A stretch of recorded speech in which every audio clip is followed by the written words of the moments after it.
Tirana është një ndër qytetet me parametrat më të larta të ndotjes akustike.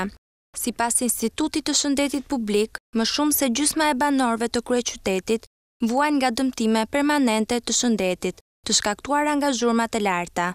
Mendoj se ne kemi zbatuar ligjet, sipas drejtave që ne na kanë dhënë, kemi respektuar oraret e të gjitha, po nuk jam i mendimin sepse disa objekte janë kontrolluar, disa kanë punuar sipas orarit, disa jo, disa janë gjobitur, disa tjera jo. Dhe disa lokale, edhe si tush i kanë majt pak më atër, i kanë dhënë aktivitet që mund punojnë, që të përshtaten me gjithë gjërat, ndërsa disa lokale tjera, orar dhe mund të na gjobisin.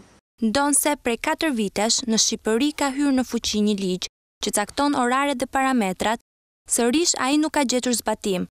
Ankesat që vijnë nga banorët janë të shumta. Jam studente e mjekësisë, më duhet të studioj shumë në mënyrë që të arrijë rezultatet e dëshiruara, por fakti që unë kam marrë shtëpi ndar një lokali dhe zhurma që më shqetëson bëjnë që unë të ndihem e bezdisur nga këto zhurma. Jam ankuar disa herë tek pronari, por fjalët e mia ka rënë në vesh të shurdhër. Zhurmat e ndryshme gjatë 24 orëve në Tiranë i tejkalojnë normat e lejuara.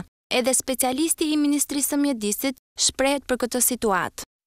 Problemi kryesor në lidhje me ndotjen akustike është shqetësimi që vjen nga zhurmat në lokalet e natës.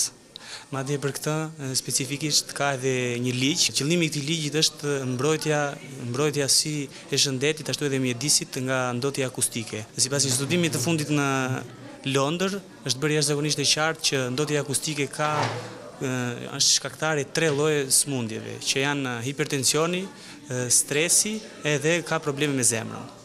Problemi më i madh është në fundjavë, por në mënyrë të veçantë gjatë verës, kur dhe klabet janë në mjedise të hapura.